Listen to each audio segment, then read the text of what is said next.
The most engaging, impactful, informative, and entertaining talk show ever.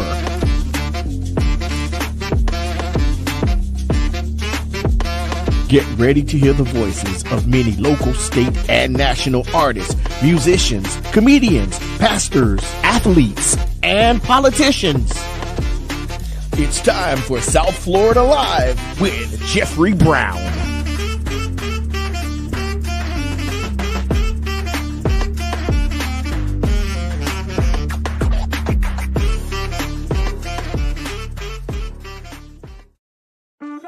The most engaging, impactful, informative, and entertaining talk show ever.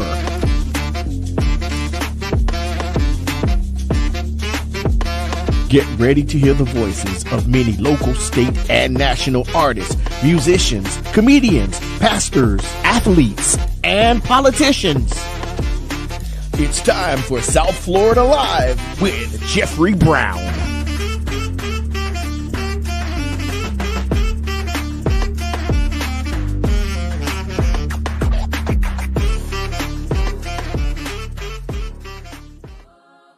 All right. Hey, good evening, everyone. Good evening, and welcome to the South Florida Live Podcast. Listen, I'm your host, Jeffrey Brown. As we always start this episode off, this podcast off saying this is the day that the Lord has made. We shall rejoice and be glad in it. Hey, listen, good evening, everyone. Come on in, and join us on tonight for Thriving Thursday. Tonight is Thriving Thursday. Y'all, I got a special guest going to be with me tonight. We get to interview this wonderful individual on tonight. You do not want to miss it. Listen, I hope everybody had a day of peace and blessings. Everybody had a productive day today. Everybody did well. Even if you went to work, you had a productive day at work. If you stayed at home and worked from home, you had a productive day working from home. If you were just home chilling, relaxing today, I hope you had a relaxed day today. Hey, listen, come on in. I need you guys to join me. We're going to have a little conversation on tonight. I'm going to share a little something before we get to our guest tonight, but come on in, guys. Join us tonight. Hey, listen, if you're viewing us by Facebook, if you're on my Facebook page, you're viewing me by Facebook, do me a favor. Go ahead, do me a favor. Please like and share as you see. Like and share, and give me a comment in the comment section. Let me know that you're there. Say good evening to me. Let me know that you're there. You're there. You're hanging out. We sound good. Signal is fine. Everything is going well. Listen, once again, this is Thriving Thursday. And if you are watching us by YouTube, please, if it's your first time, please hit that subscribe button for me, please.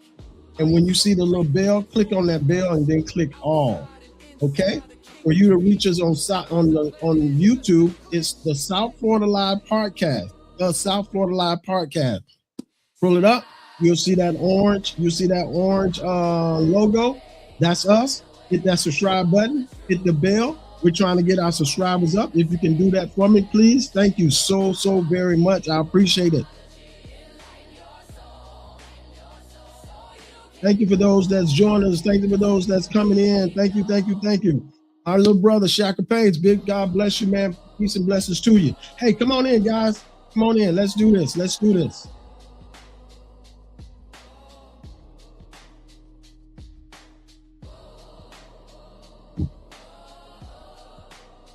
Once again, thank you for joining us.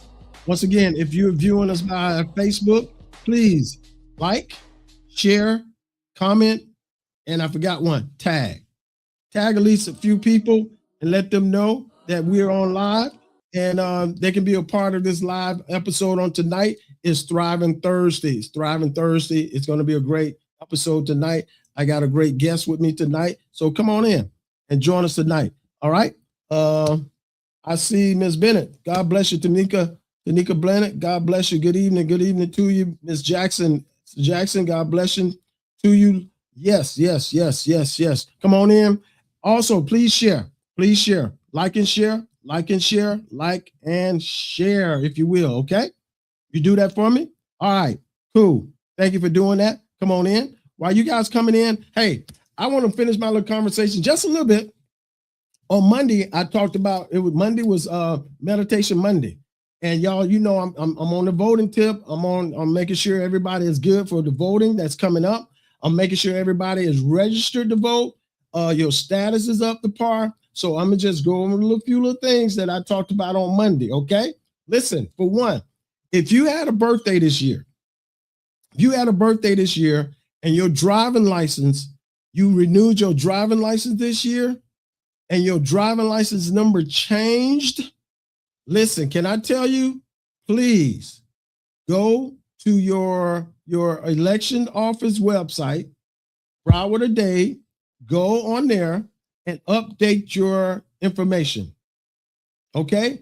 You need to update your driving license. Make sure the new driving license number is updated in the system. We don't want to take a chance. We don't want to have anything go wrong. We want to make sure we cover ourselves before August 18th. Okay. So make sure you go online, go and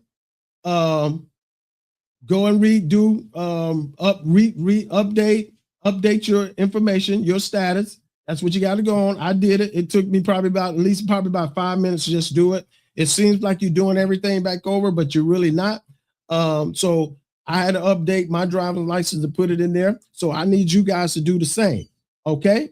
And this is my other plea. There's a lot of seniors in our communities. There's a lot of seniors in our area, our senior saints, y'all, that's in our community, in our neighborhood, even in our family. This year, y'all, we want to make sure our seniors are good. Okay. If you have a senior saint that's in your family or in your community or in your neighborhood that you know, do me a favor. Make sure you check their status for voting. Make sure their status is great. Make sure they are registered to vote. Everything is up to par. Name is good. Address is good. The polling station, they have the right polling station that they're supposed to go to. Make sure they are good. All right. So let's look out for our seniors. Let's take care of our seniors. Let's make sure they are good. And if they need a ride to the polling station or they need help with their mail-in ballot, come on, y'all. This is for us to do. Let's take it upon ourselves as a community, as the people, and help our seniors out. Okay? Let's help them out. We're going to be there one day and we're going to need help. All right? So that's my other plea. Then my other plea is if you have anyone in your family that's 18 older, that's 18 or older. A lot of kids graduated this year. They're 18. Could you do me a favor? Check and see if they're registered to vote. Yeah, check and see if they're registered to vote. If they're registered to vote, make sure that you, if they're not registered to vote, make sure that you take them to help them to register to vote. Take them online, do it. Listen, I had to do it with a young man on my job. He was like, man, it's too much. I don't want to be talking about renewing stuff, and it's challenging. This is how they want to. This is how we can end up being discouraged and lose out. Okay, so what I did with him, I went online right then at that moment, right on our job. We had a little moment, and I went online and we upgraded all his information. It took at least about 5 to 6 minutes. That's it, and he was good. So if it's someone that's feel like they're discouraged, like it's too much, help them out. Let's do that. That's on us. Let's help us out. Everybody can do something. Everybody can help somebody out. Okay, let's really do that. Let's really do that. Let's really do that. Once again, I'm really pushing about the 18-year-olds. Let's make sure that they're registered. We don't have a lot of time to do it. Okay, so let's make sure that they're registered. Okay, that they're registered to vote and they're able to vote and they're good. And this is how the conversation can begin when they're talking about why am I registering to vote? Boom, here's the conversation.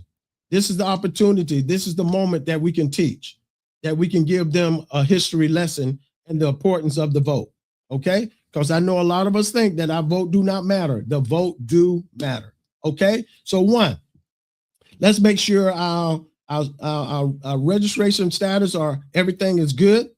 If you got a new driving license number, make sure you go and go update that, and anything else, address change or apartment change, whatever, the smallest detail, you need to check it out and make sure you're good, all right? Number two, let's make sure our seniors are good. Our senior saints, let's make sure they are good.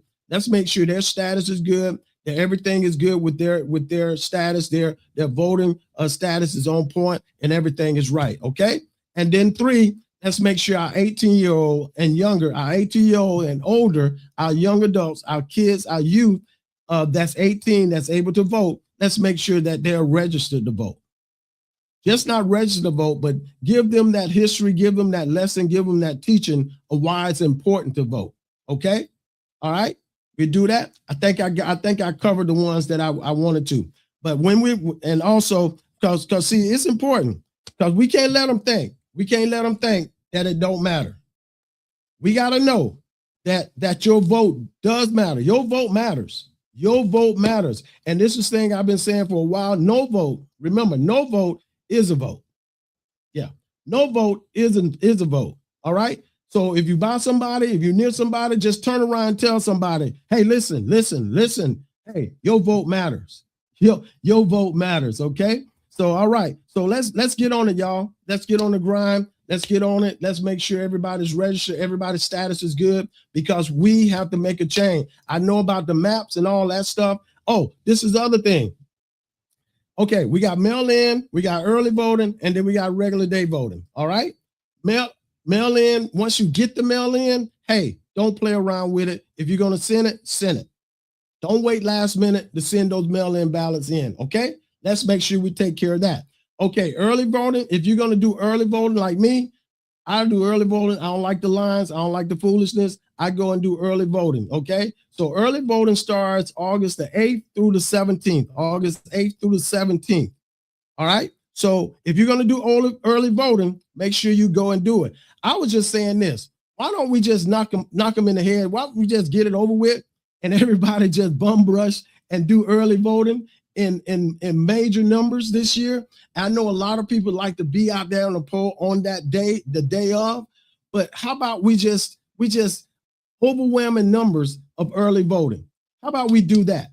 And I guarantee you we'll make a change in what they think is going to happen. We can change a lot of things that they think going to happen. We can change it around. We can fix it. We can work it. We can make a change if we just go out and vote. Let's knock it out in early voting. But if you just like to be in that crowd, okay, you can be in that crowd and sit and wait and whatever. Long as you go, don't let nobody discourage you about being in line. If it's a long line, get there. That's why I'm saying, please make sure your status is good because you don't want to show up at the polls at 6:45 and your stuff ain't right. And then you got to go either because you're not at the right polling station or your information not right. Okay. We don't want that stuff to happen. Better to know now than not to know. Better be safe than sorry. All right. That's it. That's it. I'm done with that. Okay. I see someone said, put your absentee ballot in your personal mailbox, and you have to July 20th to register in order to vote August the 18th. That's why I was saying, do not play around with it. Let's make sure you guys are registered to vote by July the 20th. That's right around the corner, y'all. Let's make sure it happens, okay? Let's get it done. Let's get it done. Let's get it done. Let's get it done. Let's get it done. All right?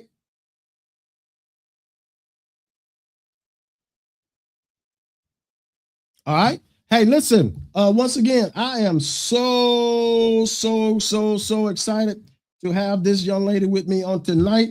To have the opportunity to interview her and for she can share with us on tonight. And this is the one and only, my friend, my sister, the one and only, the lady herself, Dr. Joy Jackson. Hey, my sister, God bless you. Dr. Joy Jackson. Hey, my sister, God bless you. God bless you. All right. I look like you got a little delay over there. There you go. All right. There you go. All right. You back with me. How are you? Hey, there you go. There you go. You was in a little time walk for a minute, but you back.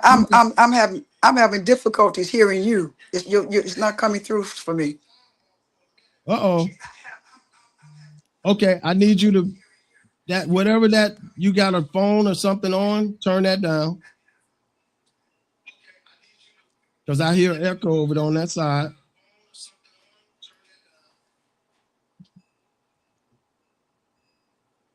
Okay, but I can't hear you at all. I really can't hear you at all. At all. You might have to go back out again. And I know you can hear me. Okay. You might need to go back out and come back in. Okay. All right, while she's doing that, y'all, while she's doing that, once again, I want to make sure that you guys are that you once again, let's make sure that we're registered. Let's take care of it. Y'all, I am gonna drive that until Jesus return. All right. I'm just gonna drive it. I'm gonna drive it. I know I'm getting on some people's nerve, but it is what it is. It's gonna be what it's gonna be. But I'm just gonna drive it, y'all. I'm gonna drive it until somebody get it. Somebody get it. Somebody understand the importance of it, of us being ready, us being prepared to vote, us being on point to vote. Somebody gonna get it. All right. So I'm gonna keep it pumping until it happens. Okay. Until it happens. Please, y'all. I'm so before they stop where you couldn't collect the mail-in ballots for this, people. I was doing something at that time. I was going around and collecting all the seniors, all the senior saints, all the senior citizens, all their mail-in ballots, and I was going to collect and make sure that they were turned in to the election office. But I'm hearing that somebody saying that you can turn them in at your personal mailbox. I'm a little skeptical of that right there, but I like to just bring it to the election office and drop it to them, give it right to them, put it in their hands and let them deal with it, make sure that it's in the office. Because how sometimes this mailing system can be a little funny, but don't play around with it. Make sure that we take care of it. Make sure that we do what we need to do. And our status is right. Our voting is right. Those 18-year-olds are registered to vote and ready to go. All right. All right. I think we might be ready. Let's see what we got. My lady. Oh, okay. Now. Now. You went okay. Away. Hey, there's no stopping me on this. There's no stopping me. You went away for a minute. But listen, I couldn't hear you. I couldn't hear you at all, my brother, but it's no stopping. I'm right here. I'm right here. But anyway, welcome. Welcome to the South Florida Live Podcast again. Hey, listen, y'all, tonight we are honored to have the lady with us tonight, Dr. Joy Jackson herself. She is now a candidate for the Miami-Dade County School Board Member District 1. Listen, Dr. Jackson, once again, thank you for joining us this evening to have a discussion for your vision, for your students, your parents, your educators, and community that you would be serving. So welcome to the South Florida Live Podcast tonight.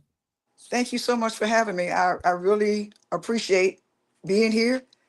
And I'm excited. I'm excited about where I am and what's about to take place. I'm thoroughly excited about running for School Board District 1. All right. Yeah, because I thought you were going to be sitting down after you retired and home drinking some tea and on the sailboat and just sailing and having a good old time. But you say your work ain't done yet, huh? No, it's not. Not. Okay. So since we're there, let's get right into it. So please share with me and the voters and my audience about yourself and what inspired you to run for Miami-Dade County School Board District 1. First of all, Elder Brown, I just retired, as you just said. June 30th was my retirement ending date. And as a teacher of 51 years of experience, as you forestated, the work is not done. We are tapping in on some areas, but the work is not completed. So after hearing that the seat was open, and I knew that I have the experience, I have the know-how, I have been tested, I've been tried, I have gone to Tallahassee numerous of times to speak to legislators. In fact, I would go every year to Tallahassee to speak to legislators, speak in the Senate hall, speak with congressmen, privately, collectively, speaking on various bills. Oh yes, I'm very much ready So for this. I hear Yes. you. I hear you saying how much you went to Tallahassee, but still, what experience have best prepared you though to serve on this school board for this school board member District 1? What experience have best prepared you? Okay, first of all, I I was on the executive board for United Teachers of Dade, first of all. And I was on the negotiating team. So I know how. I have the experience of negotiating. I have the experience of working across the aisle. I have the experience of building relationships with people that we may not agree, but we were not going to be disagreeable. But we come to the best conclusion and the best collective for the total body. We don't get everything our way all the time, but we know how to speak and to build these relationships so the work can get done. So not only was I on the negotiating team for United Teachers of Dade, being on the executive board there, also on the executive board for AFL-CIO. And we all know that that's a collection of all unions, and it doesn't stop there. I was on the governor's board for Florida Educators Association, whereas we negotiated for the entire state of Florida. So I have been prepared, and all of these have been not just overnight experiences, these have been 30-year experiences that I have. So I'm more than ready for the school board, more than ready for being prepared because my life experiences of being a part of these has given me the opportunity to work firsthand on what it would be like to be on a school board. I know that being on a school board, it's about community, it's about students, it's about parents, it's about school structure, it's about how we collectively come together to make things happen for the total body of our students, community, and parents. So working and being a part of all of these endeavors, Yeah. I know that I'm well prepared Okay. for. So I hear you. I hear you saying that you're well prepared. So Dr. Jackson, let me Yes, ask you sir. this: what would be your vision for the future then of you said you're prepared, you can work across the aisle. So what would be your vision for the future of the Miami-Dade County Public Schools? What would be your vision? Okay, first of all, what I would like to see done, because my seat is District 1, I would like to see more schools that are the top 10 schools in Dade County in District 1. Mm, If you look these schools up, I believe there are only two schools in the top 10 that are public schools.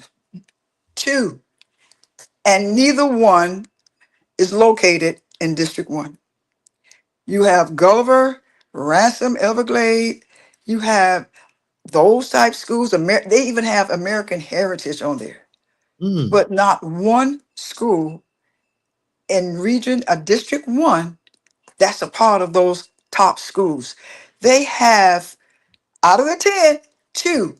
So the remainder eight are either charter or private schools. mm, And I know our students are just as smart.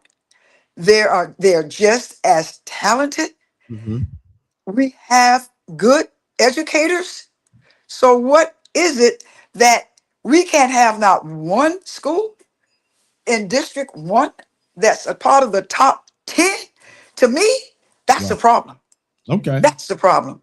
So tell me this. Tell me this, Dr. Jackson. So what would be your top three priorities if elected then? What would be your top three? Okay, first of all, I would like to bring in more programs that will engage our students, that will keep them engaged for not just 30 minutes or 20 minutes, however long, whether they're on block schedule or whether or not they go to class every day. but engaged the entire time that the lessons are being taught to them. These programs, such as what's going on down there, I know that Carol City has that amazing electrical car program that was started at Carol City, but there are more programs out there that we can bring to Region 1. There are more. I would like to see, number two, what I want as far as accountability, that charter schools be mandated under the same criterion that public schools. Maybe some do not know that many charter schools are not mandated to have teachers with certification. Mm. They are not mandated to have the same test, the same curriculum as public schools. They are not under the same umbrella that what public school teachers have to go through every year, making sure, because it's time out for teachers teaching the test. It's time to get back to teaching. It's time to get back for our students being able to read, being Right. able to write, being able to communicate.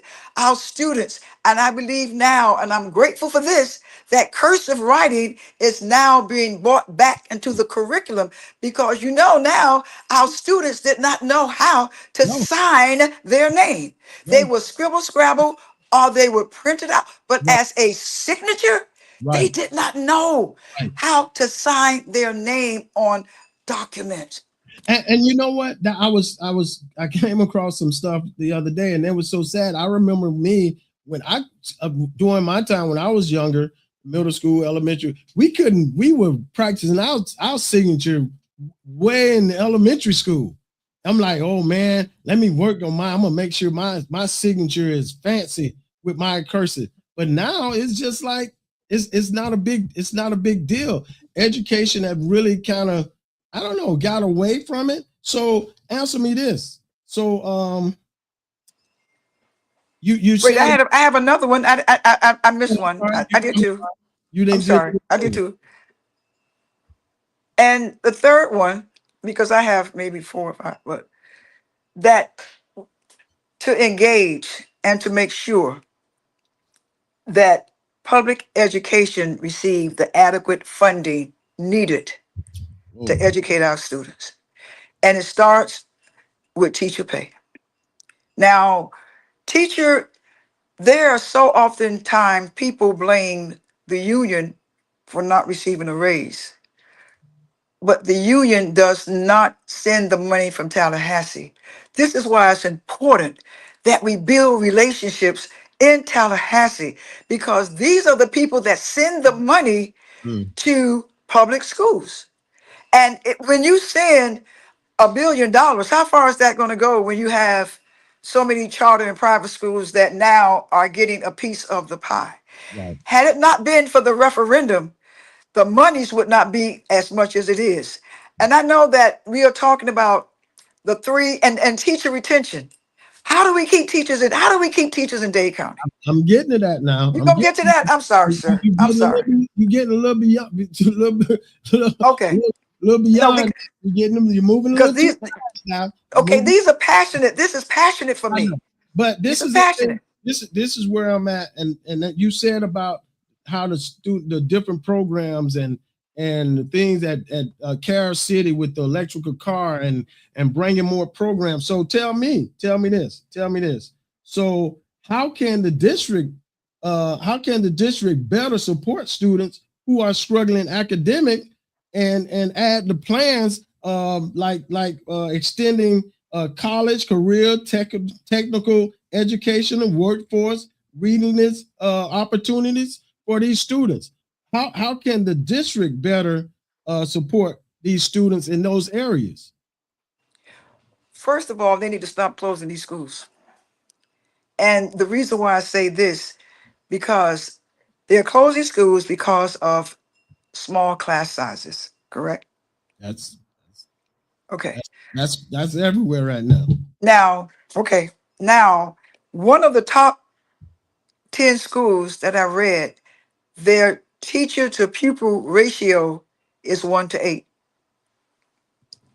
Now, you tell me, if a smaller class size that gives teachers a better opportunity to give more of their students the one-on-one time that they need.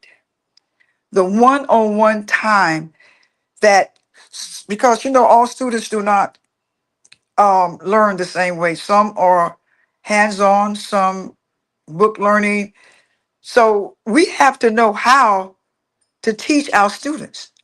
So there need to be areas and policies that will help teachers to engage more with our students.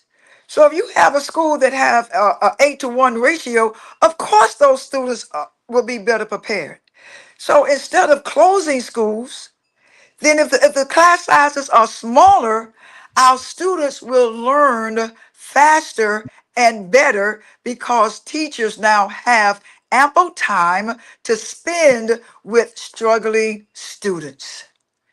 Okay, I hear what you're saying, but how can the district support it? How can the district support it, and have the plan to extending colleges, career, technical, educational? How can the district?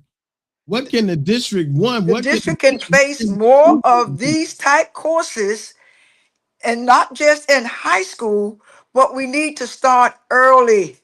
We can start in elementary, bringing in smaller increments areas of technology. Yes, we do the computers. We have that.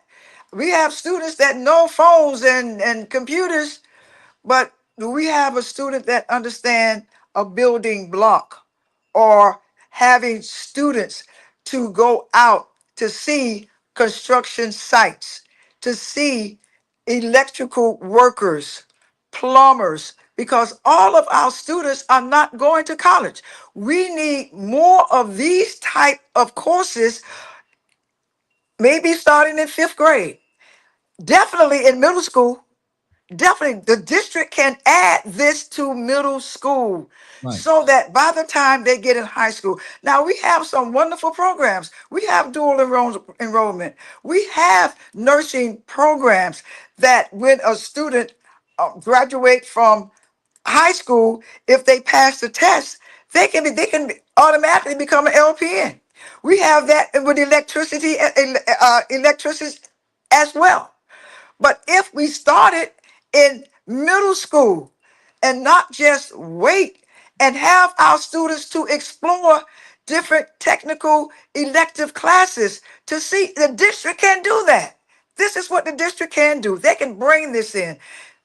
Okay, so let me ask you this. You saying the district can do this. So you, as if you were elected to District 1 and you were that school board member, and I hear you saying, and I've always been one that when I was in the school system that believed that every child, even though we want them to go to college, every child is not going to college. Most kids' attention span, some kids' attention span is 4 years. Some attention span is 2 years. Some are 6 months. So some are different areas. So they took away a lot of the technical stuff. But this is my thing. What plan would you present to the school board or to the district or whatever to say, hey, let's get back to bringing some of these schools, like schools that will be in your district, District 1. How would you organize and structure and lead way into saying, hey, these are the things that I want to bring back to the schools in my district? Okay, first of all, what I would do is speak with the powers to be. I would go out to areas, speak to plumbers, speak to electricians, speak to those entities, the builders, the contractors, and then introduce. I know we have career day. We have career day maybe once a year. We have career day. Career day doesn't just stand on one time a year.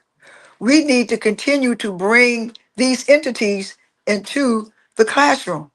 We need to bring these entities into the school, not just once a year, but have these people come in, have them to speak to our students one-on-one and on a continuing basis. Have our students have field trips to construction sites, not the place where they can get any type of injury, but to see what actually is going on. Have some of our students, even with the bidding at the district, when these construction companies want to bid on reconstruction of schools, our students are smart. They are intelligent. They can do this. As you know, we used to have something that called, we had work study, where the students, would go to school half a day and then they would go out to Publix or go someplace and they'll work the rest of their school day. I don't remember, I don't know of how many more schools are doing that. Middle school students used to have that as well, that work study Right. program. So why not bring on a grand scale a work study program? There are some entities, I know ESC, they have a work study program at Veterans Hospital where the students go there. They don't get paid, but they go there and they assist with helping as with maybe pushing a patient around or something like that, the Right. transportation. But why not? Why can't we do that? We can bring, But we have a lot of 18-year-olds that can drive. but isn't Bringing bus drivers in there. I'm sorry. but isn't that part of the power of the board member to make this stuff happen? We can, this is what I'm saying. We can make this happen. We can bring this back to the schools. This is why I'm running. It's a lot of loopholes that need to be filled. We can fill that. So what areas and how would you maneuver to get those votes to make that happen though? To present a case to show that this school or whatever school have students that are interested in this program. We have parents that are interested because, first of all, we have to have a buy-in. The parents have to buy in. The students have to buy in. The community have to buy in because it's not just a one-man show. School board, that's community. That's parents, that's teachers, that's students. So we're going to have to, we must have those that's going to buy in to what is being offered. So But what would be the buy-in for you to get them to buy into what you're trying to get the to change? show that there is a need in that school or in that community for that.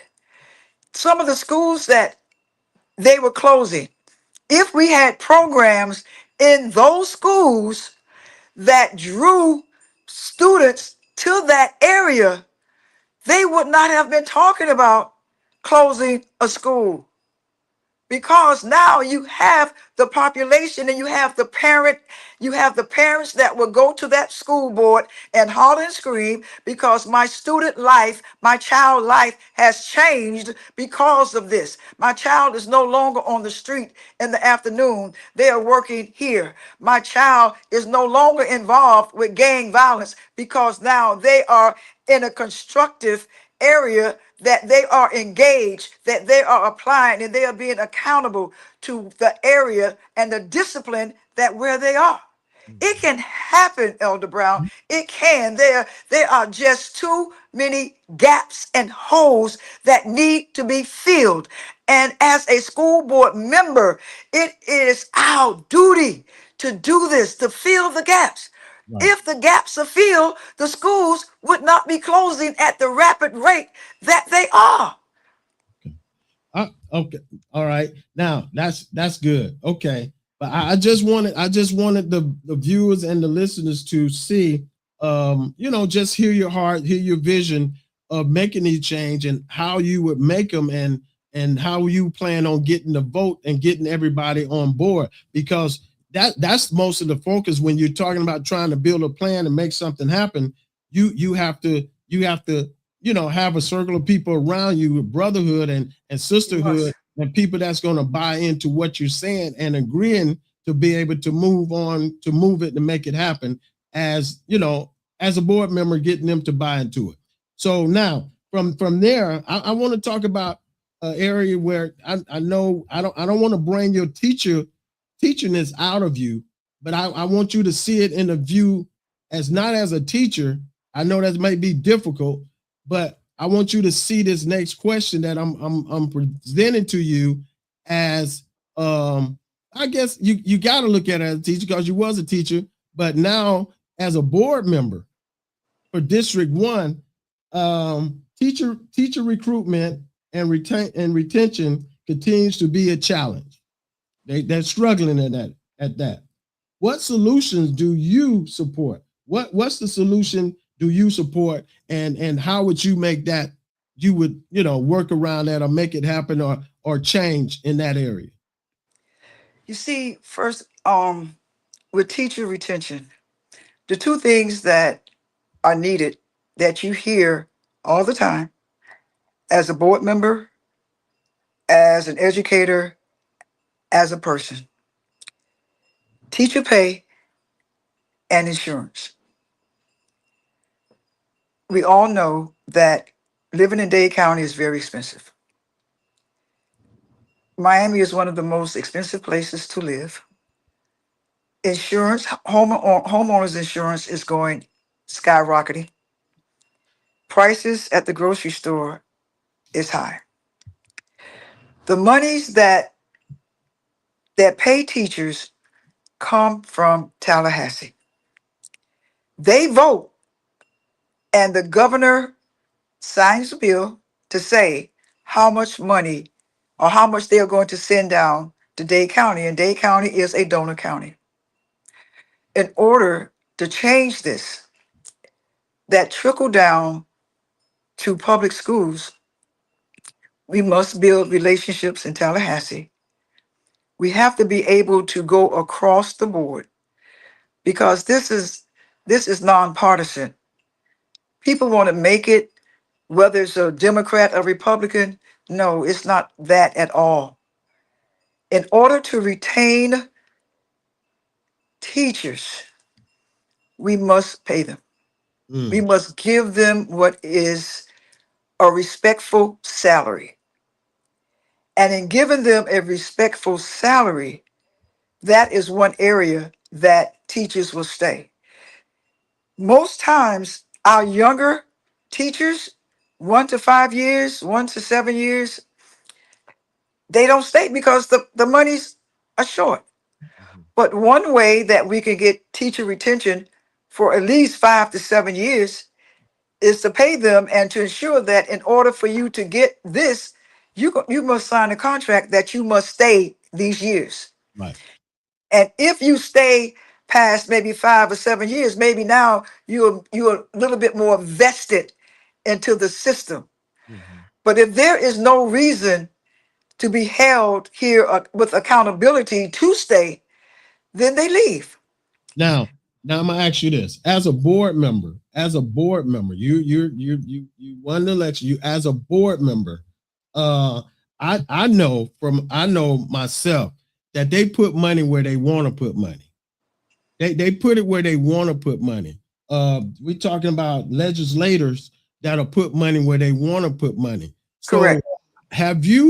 Where would you be, and who have you connected with in legislation as a legislator to go after, to make sure that as a board member that you communicate with them and get them to see and buy into what you're saying to get that money released? Because it's not like they don't have the money. It's not like they don't have the money, but I often saw it as there's just some people that was just not fighting enough to get it for our kids, for our neighborhoods, for our place. So as a board member, what legislator would you connect with, or you have already have a relationship with, that you would make sure that they put that money where it needs to be in District 1? I have spoken to numerous legislators in Tallahassee as well as here. Numerous, numerous. When Pizzo was there, I spoke to him. I've spoken to Chevron. I spoke to Gant. I've spoken to Robinson. I've um I've spoken to the young lady, I can't recall the name right now, down south. And I'm talking about across the board people. I'm not just talking about Democrats. I'm talking about across the boards. I'm talking about these people that are pro charter schools. These people I have engaged in conversations with. And we will be surprised at on both sides of the aisle are in agreement that teachers need to get paid more. Mm. They are in agreement with that. But when it comes down to the governor signing, that becomes the issue. People must vote. Now, when we are talking about the school board itself and talking to the board members, most of them are in agreement for teacher pay. The only way that teachers, paraprofessionals, and security monitors are getting paid is because of the RAS. And there were some board members at one time that did not want to pass the RAS. And this is how teachers are getting their raise. So we must continue to communicate with the powers to be in Tallahassee. And this is what we people across Dane County, whatever county, don't understand. The district are dealing with the monies that are sent to them. If you don't know right now, the district, they are clearing house. They're sending people from the district back to the classroom. They're saying now, they're saying that, oh, that there's a teacher shortage. Please, So now, people are being surplused so because there are more programs than they have with some of these areas. They're having too many teachers in the classroom because they don't have the students. So teachers are being surplus, not because of their ability to teach, not because they are not excellent teachers. It's because of the number of students that they say that we must have in the classroom to keep keep the school open, or continue to have a teacher there. It's not what people think that it is. right. It is not. It is So, not. If okay, we don't do the right thing right, and vote right. and get the right people to make the right changes Yeah, in yeah, yeah, on the board, okay. yeah. I know. I got you with all that, but I'm still trying to see, um, as a board member, you were a teacher for over 50 years. You were a teacher in the system for over 50 years. Yes, You felt you saw the where you weren't getting the raise like you should have. But now flip the hat as a board member. uh-huh, You've seen the pain. You've gone through it.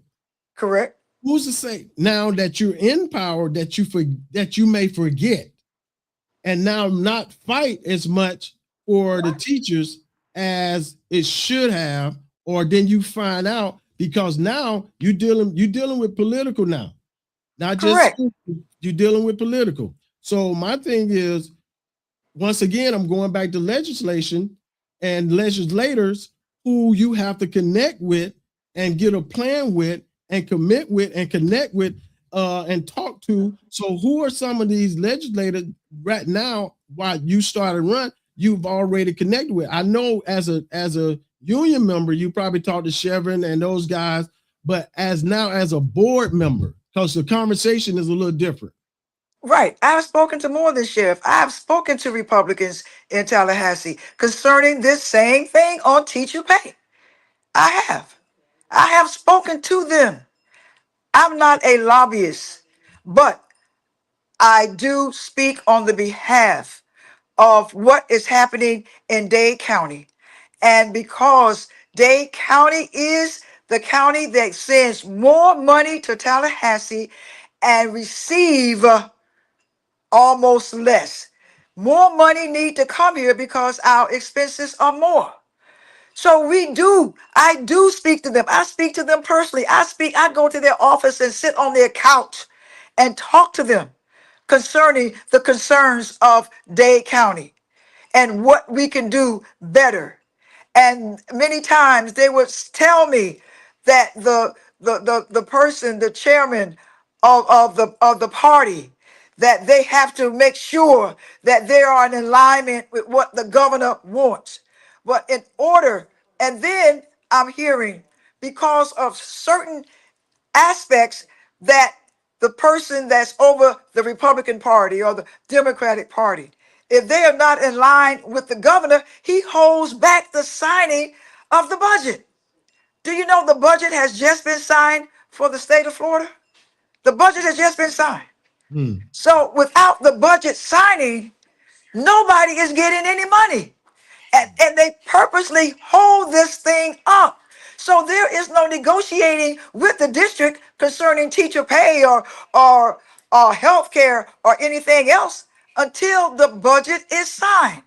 So my job as a board member is to galvanize the board, that maybe as a board that we go up there together and talk to these people, and not just me by myself, but hey, all of us go up there together.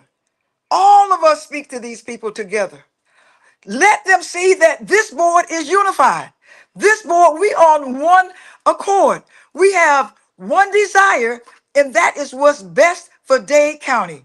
Not only for Dade County schools, Dade County community, Dade County PTA, Dade County students. Bring it back. Yeah. And it's time to bring it back. And make sure Region 1 have what it needs as a board. Let us go up there together. Come on, let's go together. Where there's unity, there's strength. Let them see that we are unified. I'm gonna ask you this one. I'm gonna ask you this because I hear the unity and whatnot, but this is something I always felt like was very important, was the voice of the parents. Correct. The parents have a powerful voice. Parents have power. Correct. They have more power than they think they have. Correct. Well, my question is to you as a board member, how would you reach these parents, not just the Black parents, but we're talking about Hispanic parents and Haitian parents? How would you reach these parents and be able to communicate and connect with these parents to get them to understand that their voice is strong and they have a powerful voice, and you need their help to make noise to Tallahassee? One by one. I will start one by one, and that one will bring one, and that one will bring another one. I would have opportunities for a gathering of parents to hear their concerns and to present a program, present to them how powerful they are. Because so oftentimes people, like you stated, and that was one of the things that I was going to say probably in my closing, and you just said it. But parents do have a strong voice. And because they don't utilize sometimes their voice because they don't feel like they have a voice. Okay. So, but they do have, but they are strong. Parents are strong. And I will be a part of and go to the PTA meetings. I would go to parent groups. I would make myself more visible. I would be at areas and not just at, we can be to the big stuff, but I'm talking about the small little areas. I would show up at an ESAC meeting, show up at a PTA meeting, show up and speak to parents where they gather, where they are, and speak to them.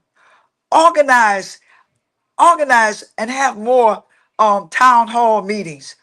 Organize parent groups to go, and we just gonna chat and chew, and talk about this stuff, and continue, and not just a one-time deal, not a two-time deal, but it has to be an ongoing, because it take a while before people actually hear what you're saying. They see your lips moving, they hear sound coming out your mouth, but sometimes they're not hearing what you're saying. And I said it on Monday that a lot of times we have to listen to candidates who running and hear what they're saying and the transparency that they bring us.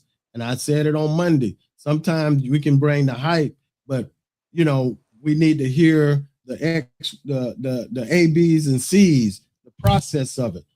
From A to process A to B to C, because it may not let them know. It may not happen in a week. It may not happen in a month. May not happen in a year.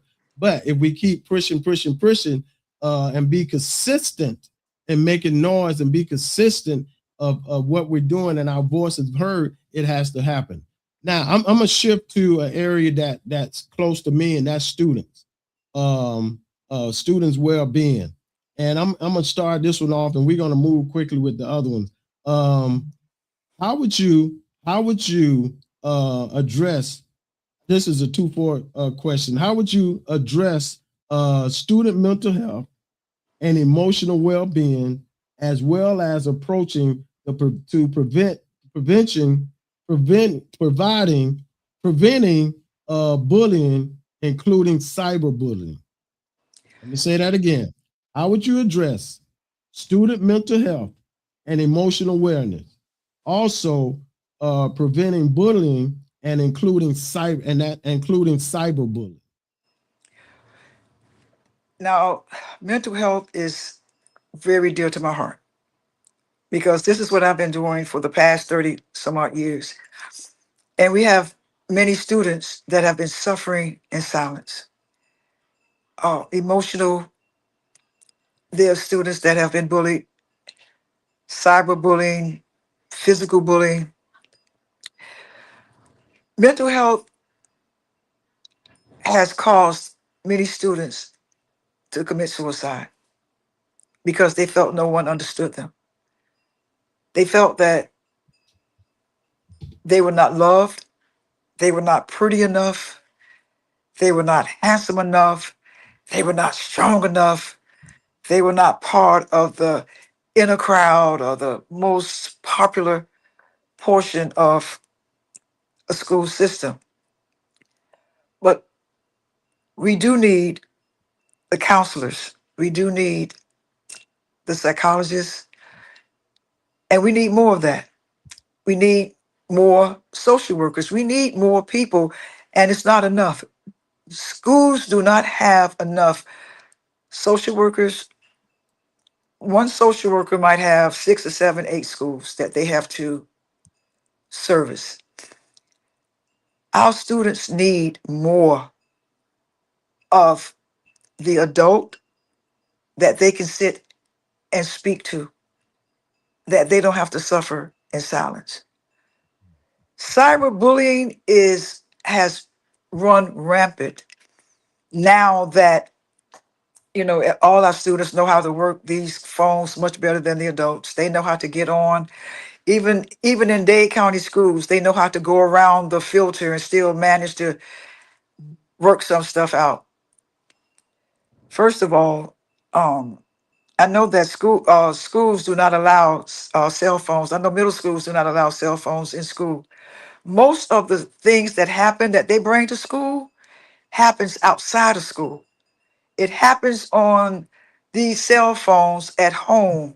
This bullying, it doesn't happen, but they bring it to the schoolhouse that happen in homes.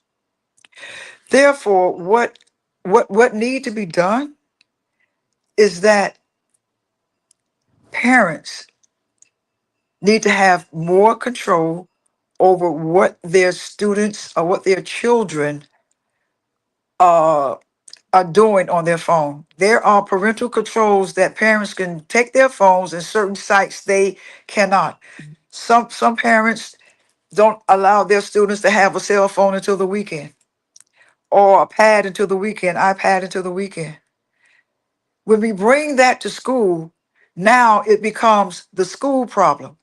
And there are times, people, that we don't know what's going on until it happens. We didn't know that they were plotting to bring this to school until it got to school and somebody said it. So what can we do? How do we address cyberbullying? How do we address that? We bring groups in, we bring students in, and have uh, the correct people to speak to them on a continuous basis. We have small group talks, not just and everything has to be on a continuous basis. It cannot be we're going to do these things one time every 2 months or every quarter. It needs to be done more frequently, that have small group talks. What I did in as team leader, I would have them to come and we would have breakfast together every Wednesday, and in that we would talk. We will have conversations. We will sit down and eat together. And if there were issues, let's iron these issues out. Do you have a problem with this person? Let's talk about it right now. Let's begin to have peer intervention and peer talking to peer. Peer those students that maybe have graduated to come back and give life lessons. Those students that have made it through some of the same areas that where they were, have them to come back and have small group sessions telling them, how did you make it through this? Because I was you. I was one of those bullies, but somebody pulled my coat and now I'm back to talk to you, and I'm going to pull your coat and let you know that this is not the case. There is conflict resolution. We can have that in our schools, that we bring students together and have them to resolve the issues even with themselves. Have a monitor, you have an adult there, but they can resolve some of these issues themselves because conflict resolutions work. Okay. Yeah, that's something that we really have to look into and change and be better at with the mental health, and with just safety alone, just safety period at these schools. Let me talk about the budget and accountability. Miami-Dade County Public School managed uh multi-billion dollar budget. How would you ensure fiscal responsibility and transparency? When you're talking about transparency, you would think this should be automatic and that folks shouldn't be trying to hide money. So that when you bring out a document, it only show what they want you to see. Every year that we would go to negotiations, the district would come out and say they have no money. This every year. This is how the conversation starts. There's no money. But as a school board member, transparency should be paramount. That you know how much you are paying the police officers, you know the budget for teachers, you already know that. There is no sense of trying to hide anything. You bring it all to the table. Let everybody see what it is. Mhm. Everybody we need to know what we are dealing with.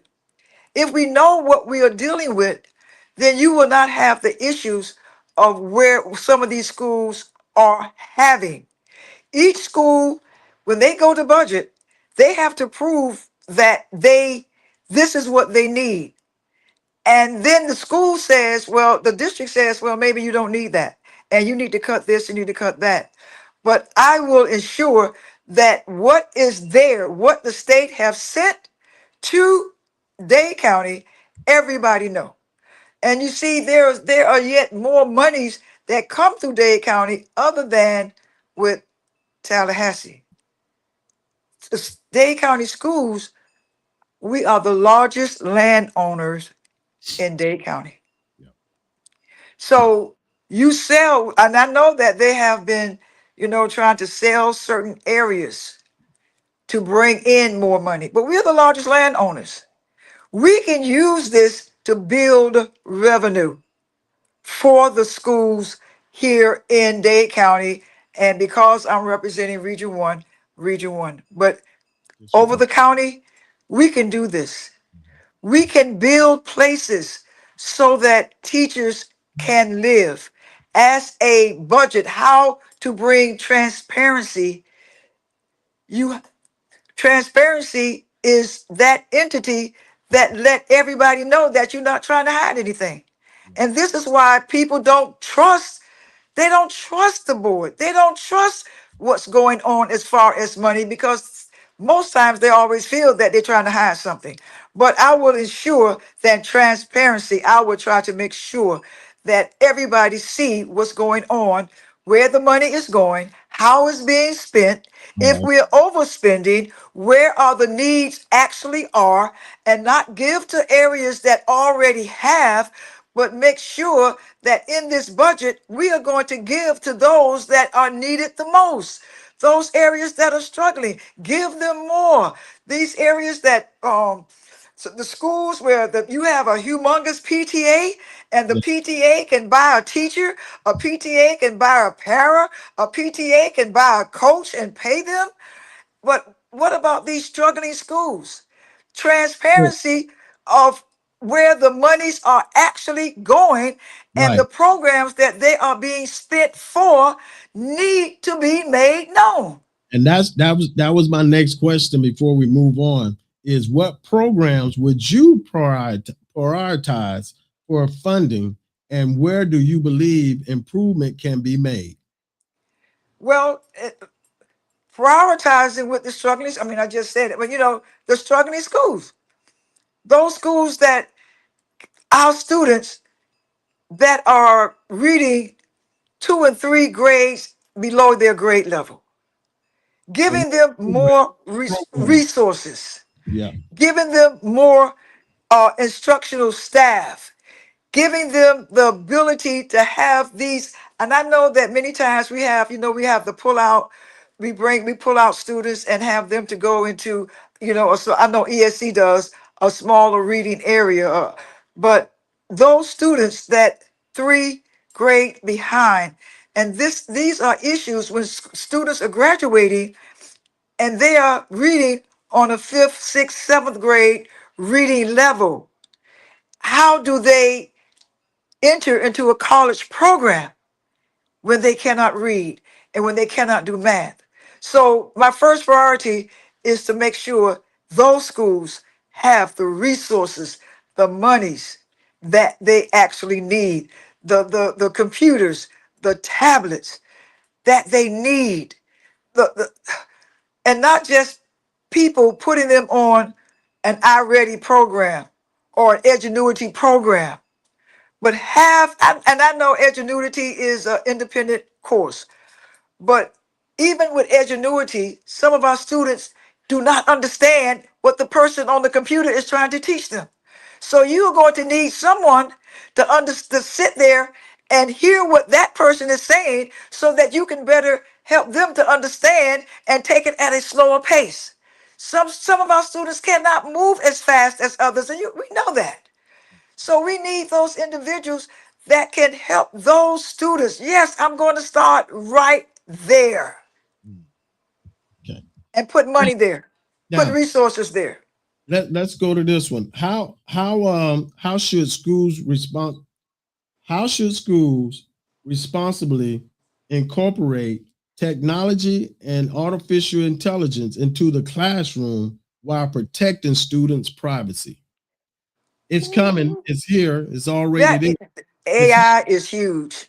yeah. It is huge. So how would you Sometimes use that? How would you get them to use that in a positive light, with in the school system, with and still protect students' privacy? that is something that even the AI community is trying to figure this out. How they're going to protect and have students to be intelligent enough to utilize it, but not take it to another level. You have with AI now, they are trying to put guardrails around AI. Even the United States Congress and senators, they are yet trying to figure out how are we going to do with this, because I believe after a while they are going to come up with something that they're not going to be able to control.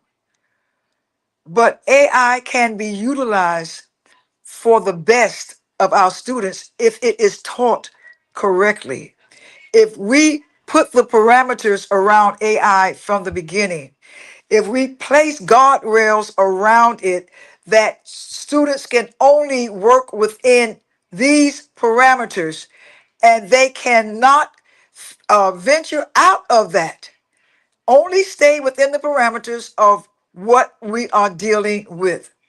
With robotics, amazing, amazing.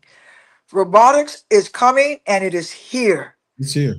I know that at one point, someone I know told me that it was a computer. It was not a computer, it was a robot that operated on her. You have robots that's in the operating room. So it is here.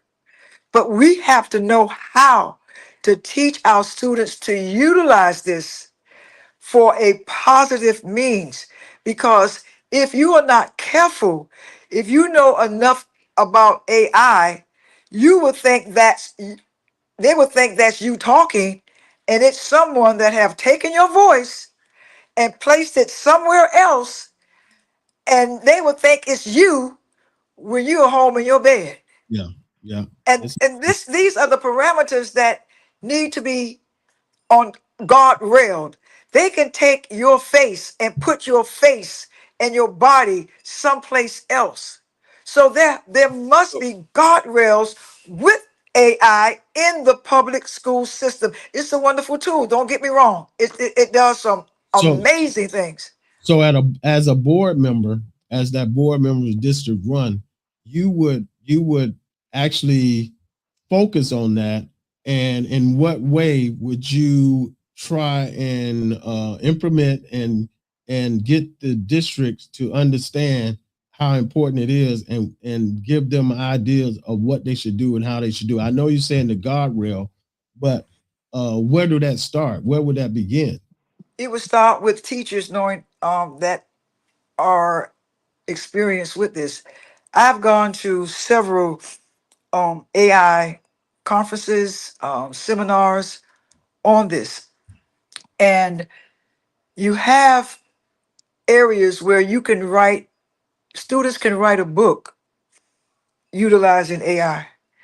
They can have their pictures placed in a book that they can write even in 4th and 5th grade utilizing AI and AI programs.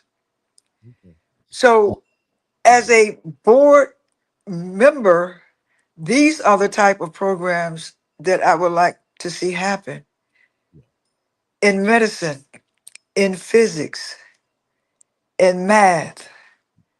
You can utilize AI Yeah, it's for here. good It's because here. it's It's here, here. And we might and we must know learn the how to. correct measures, Right. how to utilize it, and how to implement it in a positive framework so that our children will be more equipped when they reach the college level. When we Right. have these competitions of the robotic competitions, when you have, you making of these cars and making other, they're experimenting with other devices, rockets. I mean, it's here, and our students are capable, but we must have those areas that we ensure that it's done the correct way. Yeah, that's the thing, the correct way with safety limitations around it, and not with them, going over, because most kids gonna figure it out. Like you say, most of them already done figure out how to do a lot with the AI. All right. Wow, this has been good. This has been good. We've gone over, but it's all right. We can do that. Because we wanted the voters to really hear you and hear your vision, hear your voice, and hear your heart for this run. So we're closing. My closing question. How have you, well, few of my closing questions. How have you connected with the different cultures in the Miami area to support you and who are your representatives in those areas? I'm talking the Haitian area culture, the Hispanic culture, the white culture, just not and the black culture. Who are some of those representatives in those culture areas in Miami? Have you already connected with, and they're coming aboard to support you because they've heard your heart, and they know where you're headed, and they know that you have the best, you have the heart for the community, but just not the black community, but also the Haitian community, the Hispanic community, and the white community. Who are some of those representatives? Awesome, awesome, awesome, awesome question. And when we were talking about diverse, and we know Dade County is a very diverse community, and we must have each of these entities a part of our camp because this is where we are. With the Hispanic community, I have someone that she was the president of the League of Women's Voters, and she is Hispanic, and she is on board with me. The with the African American community, that's already, that is a lot. In the I would say the European community, the young man that is the president of Morgan and Stanley Financial Group, I call his name. I'll just say Bill. That's on board with me.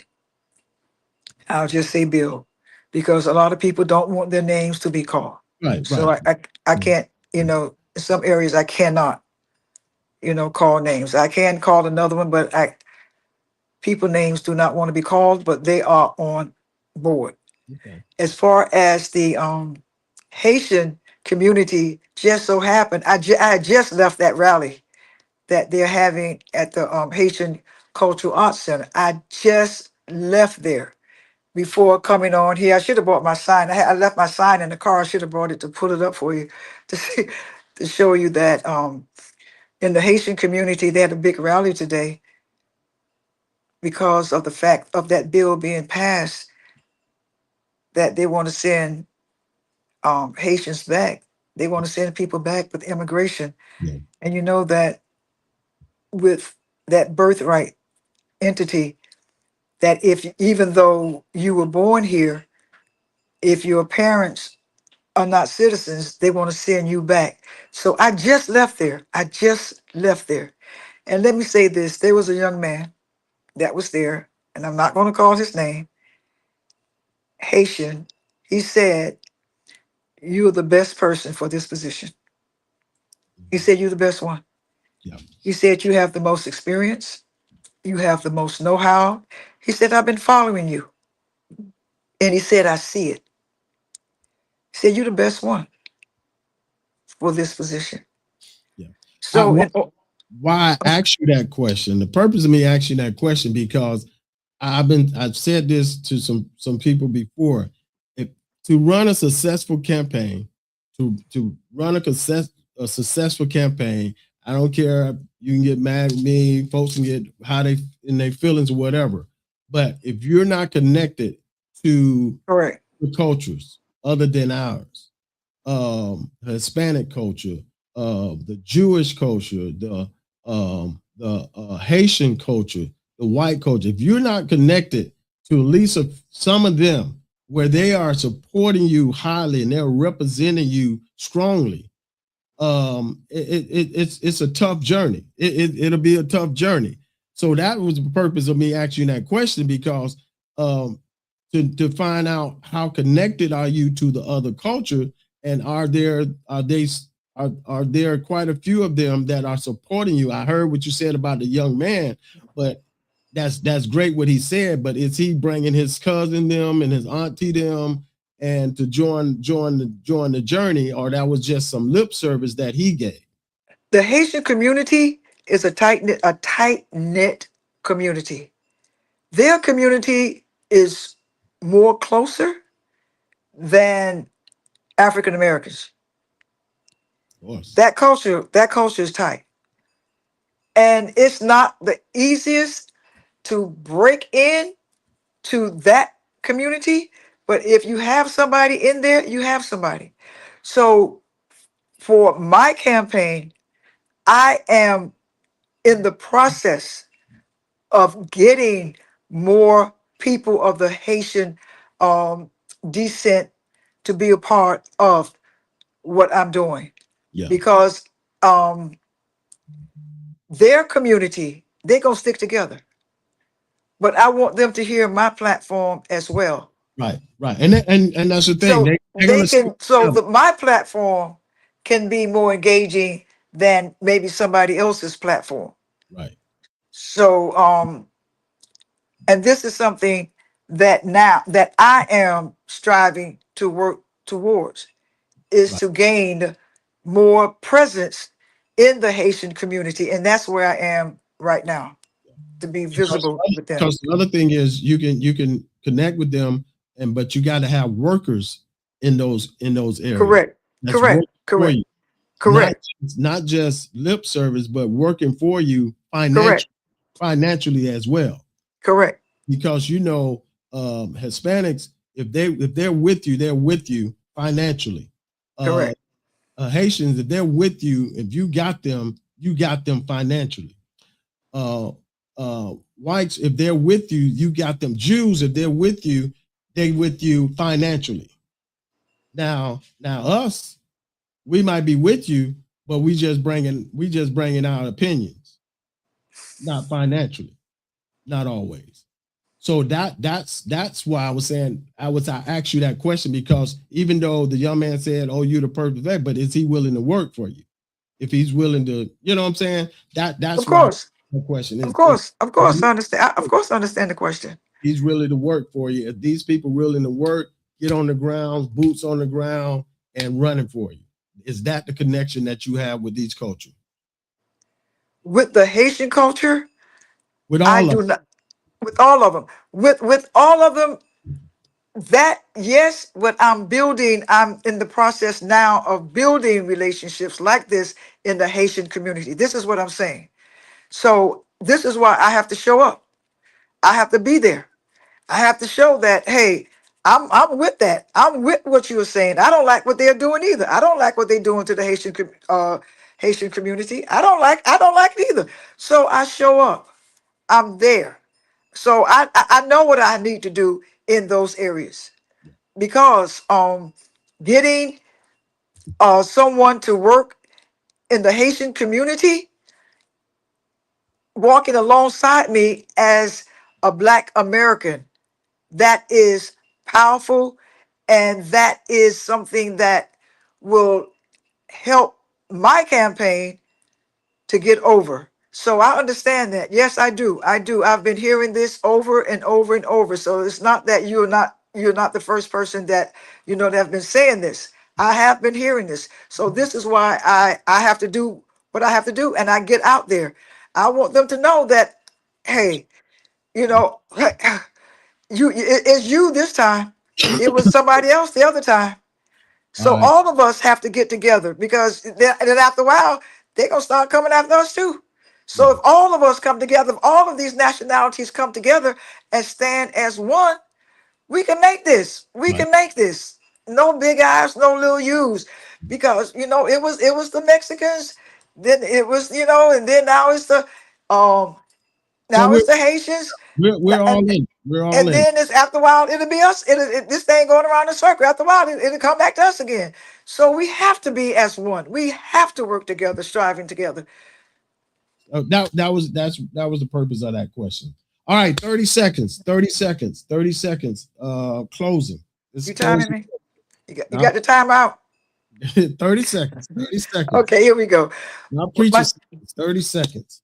I'm closing. Why should the voters of District 1 choose you? And what's the message you would like to leave with the parents, teachers, and students and voters that may be watching this podcast, this episode tonight? My name is Joy Jackson.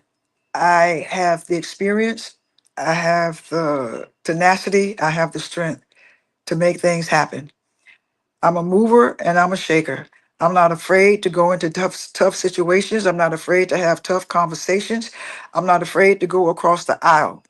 What I would like to see, I would like to see change is that all of us are treated fairly, that all public schools have the monies needed to maintain, that charter and private schools will be under the same umbrella, that they would have to be mandated to do the same thing that we have to do, the same tests, that same criteria, the same certifications. I would also like to see and have engagement with parents and letting parents know that they do have a voice, that they are powerful, that they can do this collectively together, that our students, our most precious commodities, they are the reason why we do what we do, because they are important. They are not just our future, they are our now. They are the entities that will make things move forward in this society and in Region 1. The reason why I am running is because I know that I am the best choice because of the experience, the know-how, the knowledge, the pathway, the journeys that I have taken. I've seen the good, the bad, the ugly. I've seen the in-between. I've seen those that have fallen, and I've seen those that have risen to the top. And some that made it to the top wasn't because they were that great. They were just at one point at the right place at the right time.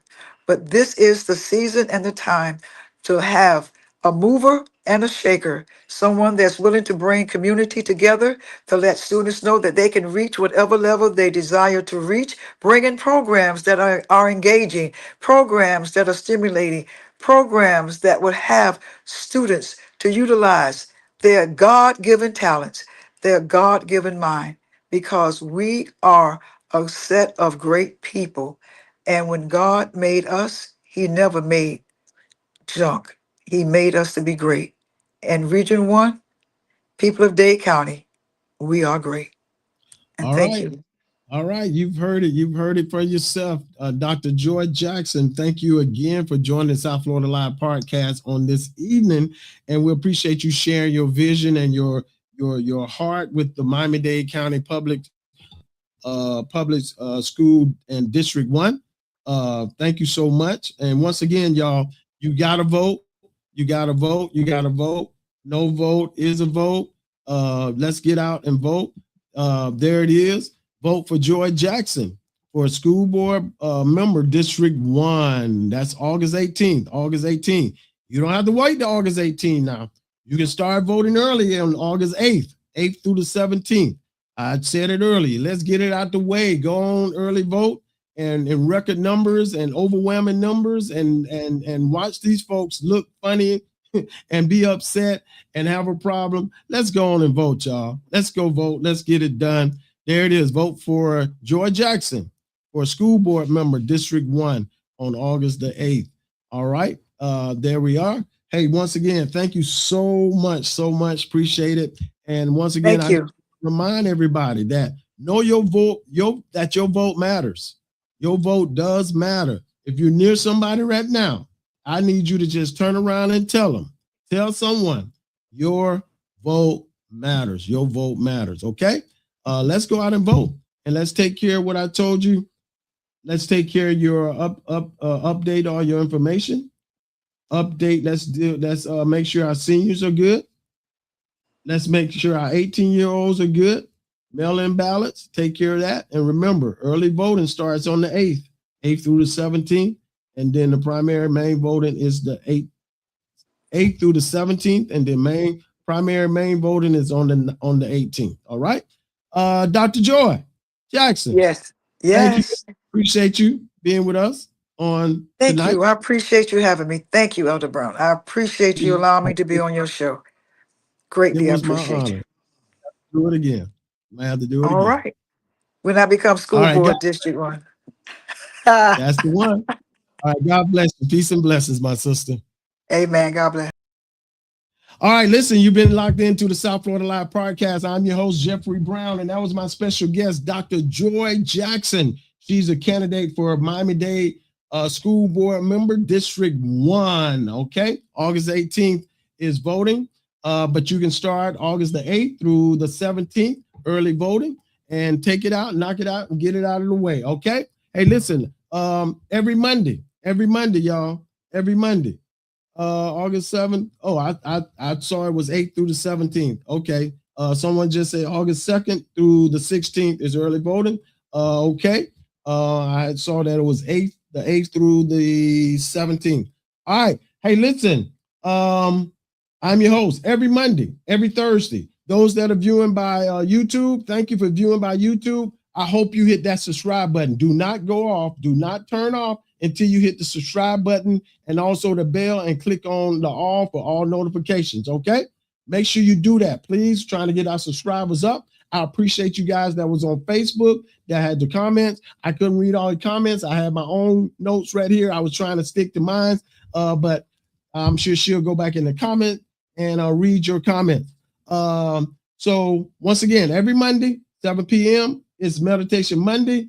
Every Thursday, Thriving Thursday. Join us. It's very powerful. We have strong guests and a lot of good conversation and discussion. All right. Join us on Monday at 7 p.m. and also on Thursday at 7 p.m. All right. Meditation Monday and Thriving Thursday. Hey, listen, once again, thank you for joining me. Peace and blessings to everyone. And as I always say, listen, I'll pray for you. Hey, y'all, keep praying for me, and let's watch God change things, all right? God bless you. Email your idea for show topics to the South Florida Live Show at gmail.com. Thank you for tuning in to South Florida Live with your host, Jeffrey Brown.